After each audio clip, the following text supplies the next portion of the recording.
Olá, de volta com a segunda parte da aula de enzimas. A gente vai dar continuidade com a cinética enzimática. A primeira parte, a gente falou sobre a nomenclatura, a estrutura e como as enzimas funcionavam.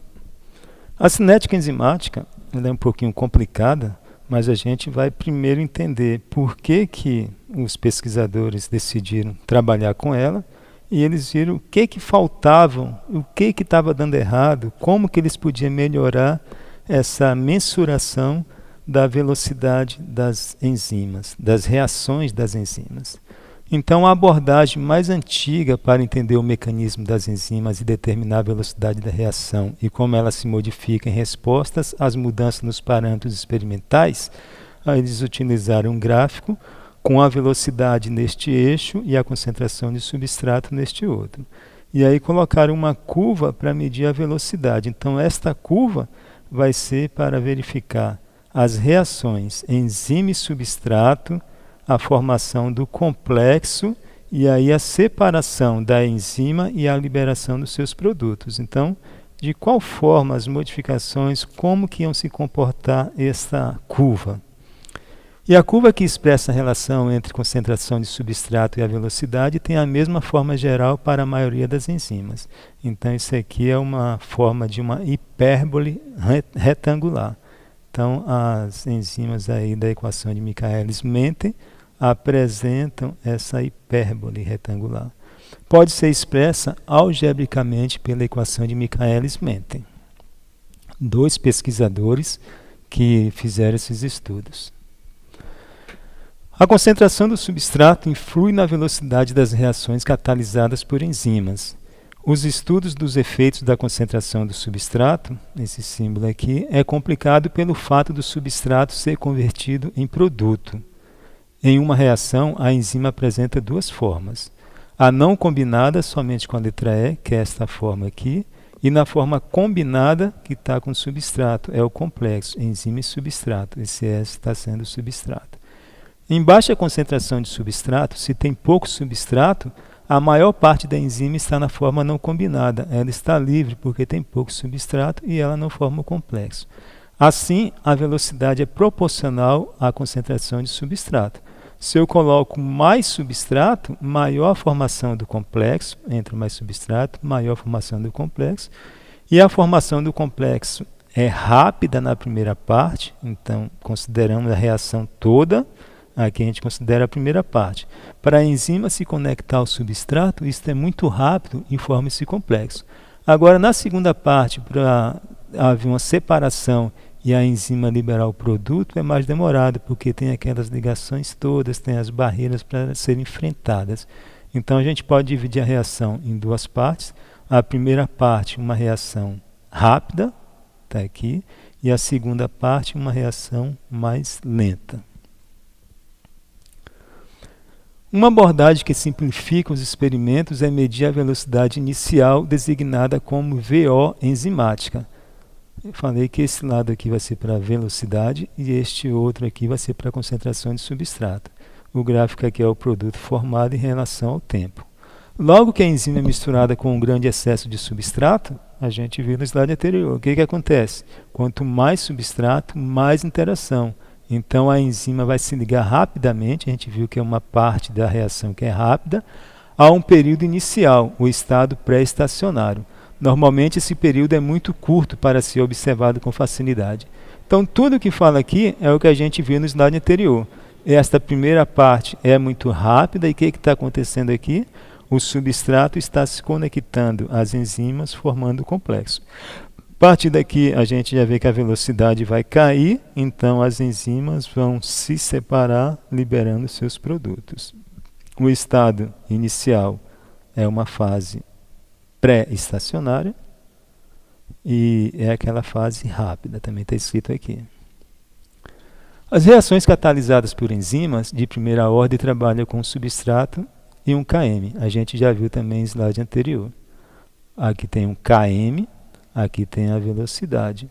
Então, aqui significa que as enzimas receberam os substratos. E aí as conexões rápidas e aqui a conexão lenta. 1 km equivale à concentração do substrato, na qual a VO é a metade da Vmax. Eles colocaram a velocidade máxima de Vmax e separaram a sua metade. Neste ponto, que é a metade, eles traçaram aqui uma sigla que é o km. Então, o km está representando o quê? A metade da VO max. Outras pessoas utilizam para relacionar com a afinidade do substrato. Eles dizem que se o km está mais perto aqui de uma vertical, é que tem maior afinidade. Se tivesse mais afastado, teria menor afinidade. Então, o km, às vezes, aí é utilizado para afinidade. A velocidade inicial máxima de uma reação catalisada, é chamada de Vmax, ocorre quando quase todas as enzimas estiver presente como complexo enzima-substrato. Então, a gente já conhece aqui esta curva, esta Vmax aqui, a gente já viu que as enzimas estão complexadas e começam a liberar os seus produtos. Nessas condições, a enzima está saturada com o substrato, e então o incremento de mais concentração de substrato não produz efeito na velocidade. Se todas as enzimas estão ocupadas, não adianta a gente acrescentar substrato, que não teremos novas reações. Então aqui a velocidade está limitada à quantidade de enzimas. Uma vez que o produto é liberado, utilizamos a sigla CACAT para sinalizar. Então, a liberação é chamada de CACAT. Aqui diz que CACAT é a velocidade limitante de uma reação catalisada por uma enzima, o número de renovação, ou também chamada de turnover. Então, a gente pensar, aqui embaixo a enzima conectou com o substrato, e aqui já tem um complexo, está conectado, e no momento que começa a liberar os produtos, a gente tem um turnover, uma renovação. Esta mesma enzima, como ela não é consumida, ela pode pegar mais substrato e começar tudo de novo. Muitas enzimas catalisam reações com 2 ou mais substratos. 2 e algumas vezes mais moléculas de substratos diferentes ligam-se à enzima e participam da reação. Um exemplo que temos é a reação da hexokinase, ou hexoquinase. Os substratos são moléculas de ATP e glicose. Então, a primeira reação aqui da via glicolítica, a glicose tem que virar 6-fosfato. Então, esses 2 substratos vão fazer o quê? Um fosforil será perdido para a glicose. Então, os produtos serão ADP, porque tirou um fosfato, e glicose 6-fosfato, porque a glicose ganhou fosfato. Então, a gente viu aqui que esta reação incluiu 2 substratos. As velocidades dessas reações de bissubstrato também podem ser analisadas pela abordagem de Michaelis-Menten, são chamadas de reação de segunda ordem. A gente já comentou aí no slide anterior. Se tivesse somente um substrato com um km, seria a reação de primeira ordem, e aqui, esta, como tem 2 substratos, a gente tem uma reação de segunda ordem. Aqui temos alguns exemplos, que está falando tudo. A palavra nova aqui é complexo ternário, ou uma reação, uma depois da outra. Então, são 2 tipos que a gente apresenta aqui. A que forma um grupo ternário tem uma ligação da enzima com os 2 substratos e liberação do produto. Aqui são 2 formas. E a reação na qual não tem um complexo ternário, primeiro a enzima faz o complexo com 1, libera o produto, sai o produto, depois recebe outro substrato, faz o complexo e libera o segundo produto. Esta aqui é chamada de reação também ping-pong.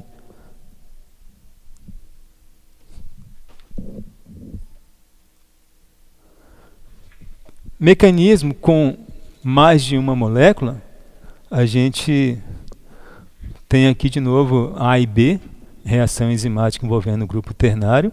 E agora a gente está observando no gráfico chamado de duplo recíproco.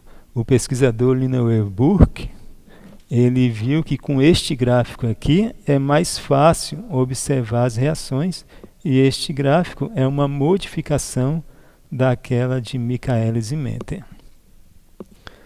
Então aqui está mostrando a A e aqui o B. Então o complexo ternário está sendo mostrado aqui, e nessa outra está mostrando o complexo que não forma o complexo ternário. Então, uma relação ping-pong aqui, um substrato chega, forma um produto, sai, chega outro produto, chega outro substrato, forma outro produto e sai. E aqui acontece tudo junto. Foi o exemplo da exocinase. Bom, a cinética enzimática, então, a gente encerrou ali aquela parte dos estudos, como que foi feito, o que é uma curva, o que é VO, a velocidade máxima, o que é o KM, o kcat. E agora a gente vai estudar aqui uma outra parte desse estudo, que são inibição das enzimas. Isso aqui é uma parte que cai muito aí em prova, e com esse esquema que eu fiz aqui, garanto que vocês não vão errar nenhuma questão mais de gráficos, de inibidores, de substrato competitivo, incompetitivo, qual a diferença de um para o outro, gráfico de Lenoir-Burke e assim por diante. Então, neste tema aqui, a gente tem que entender que inibidores de enzimas são moléculas que interferem com a catálise, não deixa acontecer, diminuindo ou interrompendo as reações enzimáticas. Existem duas amplas classes de inibidores de enzima. Aqueles que são reversíveis, e eu coloquei uma palavra gatilho aqui, e algumas anotações aqui que eu vou explicar. E aqui, a outra classe é irreversível, aquela que destrói um grupo funcional da enzima. E aí, quando destrói, não tem como renovar essa enzima. Bom, a palavra sim eu coloquei aqui novamente. Se vocês lembrarem de alguma coisa aí e conseguirem lembrar dessa palavra sim, vocês vão associar competitivo e competitivo misto. Esta palavra sim é para que vocês não coloquem trocado essa ordem para não prejudicar aqui. Aqui coloquei Vmax de velocidade máxima e de km. Então, para cada letra tem velocidade máxima e km. Tem uma setinha, tem duas setinhas para cada letra. Então, o total de setas aqui são 8. 1, 2, 3, 4, 5, 6, 7, 8. E o número de letras são 4. Então, são dois itens para cada letra. Para ficar fácil aqui, você já sabe como funciona a palavra gatilho. Eu memorizo sim com letra C e o N no final, para reforçar sim. E aí, quando eu lembro da letra C, competitivo, e incompetitivo, misto não competitivo. O que a gente vai estudar o tempo todo na inibição, a gente se resume nesse esquema que eu desenvolvi. A gente tem que saber o nome do inibidor, se é competitivo, incompetitivo. Temos que saber como que é o substrato. Temos que saber as alterações na velocidade máxima e no km. Ok? Então, para cada um desses, a gente vai estudar mais na frente aí, como que é o comportamento da velocidade máxima e km e como que é o seu gráfico. Isso que é importante. Vamos passar todos os slides e vocês vão estudar. Com esse esquema aqui, mesmo sem estudar nada daqui para frente, vocês conseguem formar, reconhecer os gráficos e entender esta parte aí de inibidores. E como eu falei, não errar nenhuma questão. Bom, vamos analisar esse primeiro aqui somente antes de a gente começar a estudar. Esse C vai ser os competitivos. Está aqui, memorizei. A velocidade máxima dele não vai ser alterada e o km dele vai ser subindo. Ok? Como que vocês vão fazer esse esquema aqui? Tem uma musiquinha do Rick Martin que fica fácil. Então, se vocês conseguirem lembrar que são 8 passos que a gente vai utilizar. O primeiro, você faz uma seta normal. Então, vamos colocar aqui. O primeiro, você faz isso e fecha uma seta. O último, você faz a mesma coisa e fecha outra seta. Os demais, 1, 2, 3, 4, são 4 passos que estão faltando. Eu já eliminei esse e já eliminei o de cima. Esses 4, a musiquinha do Rick Martin é aquela famosa que fala 1, 2, 3, passito para frente, um passito para trás. Nem gostaram aí da música? Vou botar um violão mais uma vez. Como é que vocês vão fazer então? Vou fechar em cima, botar a seta, fechar embaixo, botar a seta. E agora tem 4 setas para eu colocar aqui. Como é que vai ser a ordem? Eu começo 1, 2, 3, passito para frente. Maria, todos para frente. Um passito para trás. E aí, ficou igual? Pois é, treine isso aí que vai ser muito importante. O que significa aqui? No incompetitivo, então quero estudar isso aqui. 2 para cada letra. A velocidade cai e o km também cai. Com isso, então, vocês vão acertar tudo aí. Deixa eu apagar isso aqui. E agora, então, como eu falei agora, o gráfico. Sabe fazer o gráfico? Coisa mais simples que tem. Então, todo o gráfico Linear-Burke, ele tem este formato. E aí você tem que memorizar ele. A partir dele, você vai colocar e fazer os gráficos para todos os inibidores. Então, vamos fazer para o primeiro competitivo. A velocidade máxima vai manter. Então, se vai manter, a velocidade máxima não pode sair daqui. O km vai subir. Então, se vai subir, tem que vir para esse lado.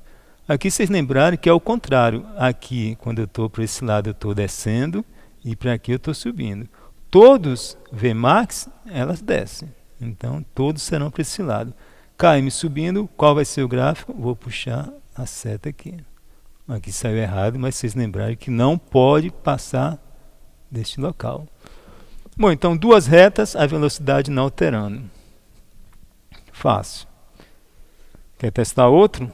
Vamos ver o incompetitivo ou o não competitivo. Vamos fazer o não competitivo. O não competitivo, a gente vai lembrar da letra N, está aqui. Então, o que está acontecendo com a Vmax? Está descendo e o km não está mexendo. Então, eu ponho aqui o gráfico de novo e começo. Se o km não vai alterar, o km vai estar neste ponto. E a Vmax vai descer, a Vmax vai estar neste ponto. Então, eu vou puxar uma reta aqui. Bonitinho. Este ficou melhor. Testar as pessoas confundem não competitivo com incompetitivo e não prestam atenção nessa diferença de km. Então, a diferença aqui do não competitivo para incompetitivo é que, neste ponto, separar aqui, esses 2 é de cima, esses 2 é do hidro e competitivo. Desce Vmax e desce km. Aqui não desce km. Então, como que fica esse gráfico do incompetitivo? Esse aqui é o último, tá? Para a gente adiantar a aula. Então, eu tenho aqui a reta. O incompetitivo, aqui está o I. Basta assistir novamente aí, vocês vão entender tudo aí que eu estou falando. A Vmax vai descer é para esse lado. E o km descer também é para esse lado. Basta eu unir os 2. Agora eu tenho um gráfico de um inibidor incompetitivo. Ok? Este aqui foi quem que eu fiz? Do não competitivo. E esse aqui foi de quem? Do competitivo. Vou deixar essa anotação aí. Vamos passar para o próximo. Bom, a inibição, a indústria farmacêutica aí desenvolveu este produto, aspirina. E o que ela faz? As enzimas catalisam quase todos os processos celulares e não deve surpreender que os inibidores de enzima estejam entre os medicamentos mais importantes. A aspirina inibe a enzima que catalisa a primeira etapa da síntese de prostaglandina. É um composto envolvido em processo da dor. Essa prostaglandina a gente já estudou aí em outras, nas prostaglandinas. Estudamos lá na aula de lipídios. Olha só esse gráfico aqui, a gente fez ele lá. Olha só o tipo de inibição competitiva. Então, a inibição reversível são aquelas 4 letras lá, SIN, C-I-M-N. E o inibidor é análogo estrutural do substrato e compete com ele pela ligação ao sítio ativo.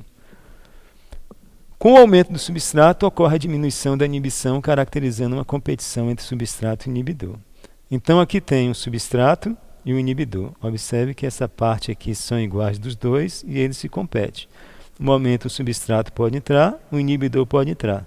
Se aumentar a quantidade de substrato, o inibidor é retirado e aí o substrato se liga novamente. E aí o que acontece com essas alterações? Não há alteração da Vmax, há um aumento de km. Ok? Então lembrar que o inibidor Esse aqui compete com o substrato pelo mesmo sítio. Essa é uma informação importante. Inibidor é análogo ao substrato e se liga no mesmo sítio.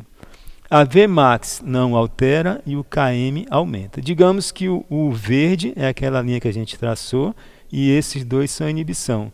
Então, com inibidor não pode alterar a velocidade e o Km aumenta. A gente fez esse gráfico lá, aquele primeiro. E aí, mais um exemplo, temos o outro gráfico de Michaelis-Menten. O normal é que isso aconteça. Também dá para fazer lá com esquema. Se a gente voltar lá, a gente consegue fazer esse gráfico. E aí, com o inibidor, o que vai acontecer? O Km está aqui. Então, esta linha agora já está com o Km aumentado e a velocidade está aqui. A velocidade não está alterando. Então, o Km aparente aumenta e a velocidade não muda. Também está aqui a informação. Se liga ao sítio ativo, mas não pode ser convertido em produto. E aqui também tem algumas informações que vocês deem uma lida aí para poder ficar mais fixado. O incompetitivo, do sim à letra I. Na prática, utiliza 2 ou mais substratos. Liga-se em um sítio distinto do sítio ativo. Então, somente o competitivo, a palavra fala, compete o mesmo sítio ativo. Incompetitivo não compete. Ele vai se ligar, ao contrário do inibidor competitivo, apenas ao complexo enzima-substrato. Então, isso aqui é uma enzima, isso aqui é um substrato. Houve essa ligação, o inibidor competitivo vem aqui e se liga. E o que acontece com a velocidade e o Km? Velocidade máxima é diminuída e o Km aparente também é diminuído. Então, digamos que a gente tem o normal aqui que a gente fez, a velocidade diminui aqui, Km diminui, a gente passa a reta aqui, também a gente formulou esse gráfico lá no esquema. E aqui não esquecer, o inibidor se liga somente ao complexo enzima-substrato. Isso aqui vocês têm lá, Vmax diminui e Km também diminui. Inibição mista, na prática, 2 ou mais substratos, é igual à incompetitiva. Nesse caso, o inibidor pode ligar tanto a enzima quanto a enzima-substrato e afeta ambos, Km e velocidade máxima. Mas o que acontece com cada um? A linha verde está o normal do gráfico e a azul agora, a gente vê que a velocidade está caindo e Km está aumentando. Então, a gente não fez esse gráfico lá. O inibidor se liga somente ao complexo CS, o misto. Aqui saiu errado, pessoal. Então, o inibidor se liga tanto... O inibidor se liga somente... Vocês vão ligar aqui. Aqui é o misto, né? Ele se liga tanto à enzima quanto ao substrato, ao complexo. Então, liga a enzima ou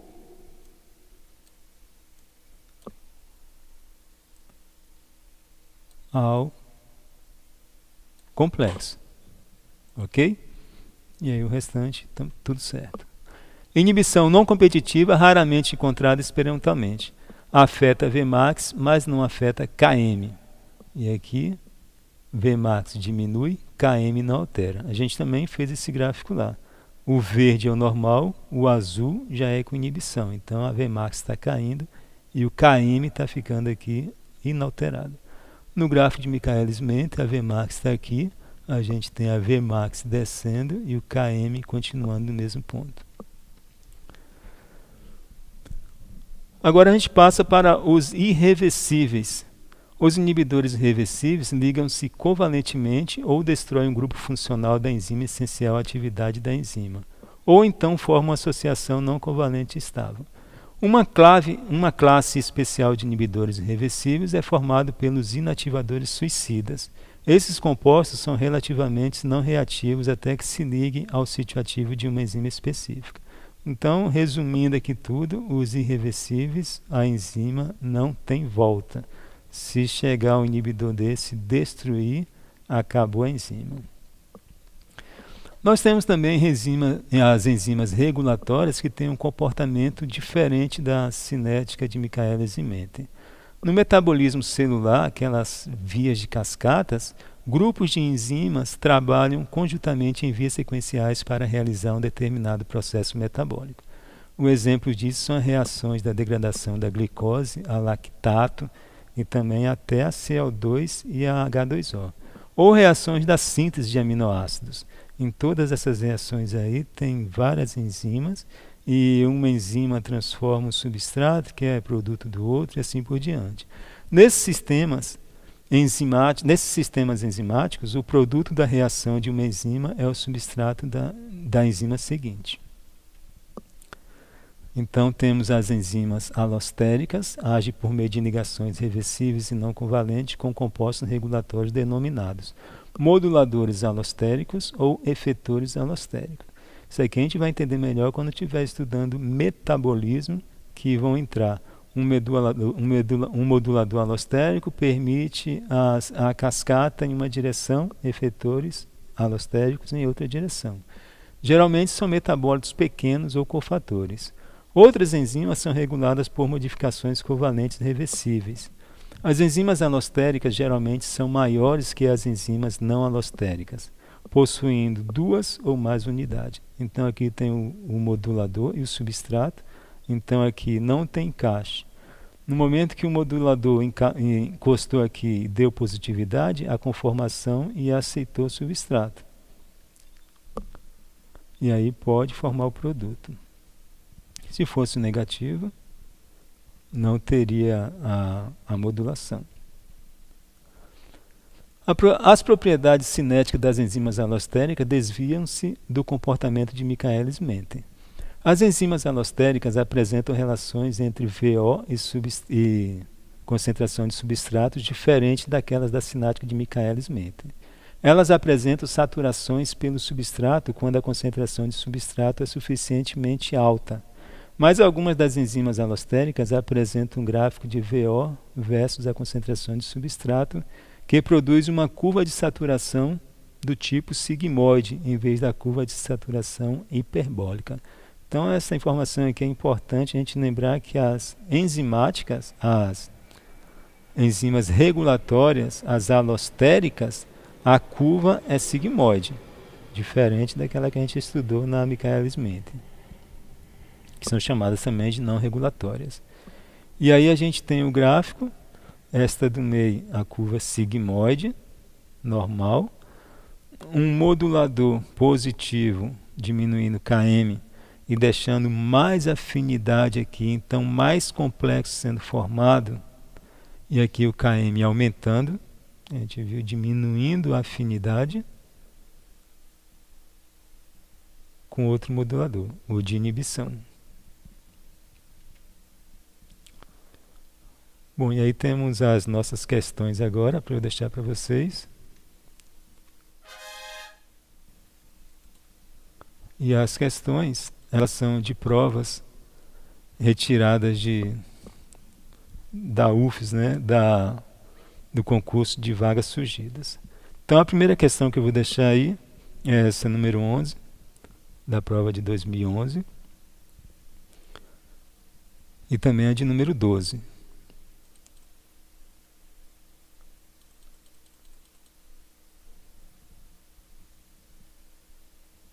Ok?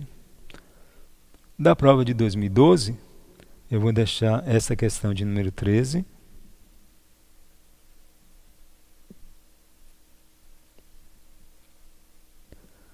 Da prova de 2013, eu vou deixar a questão de número 9 e a questão de número 10.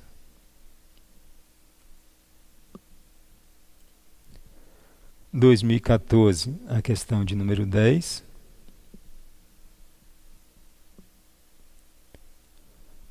E, finalmente, em 2015, a questão de número 4.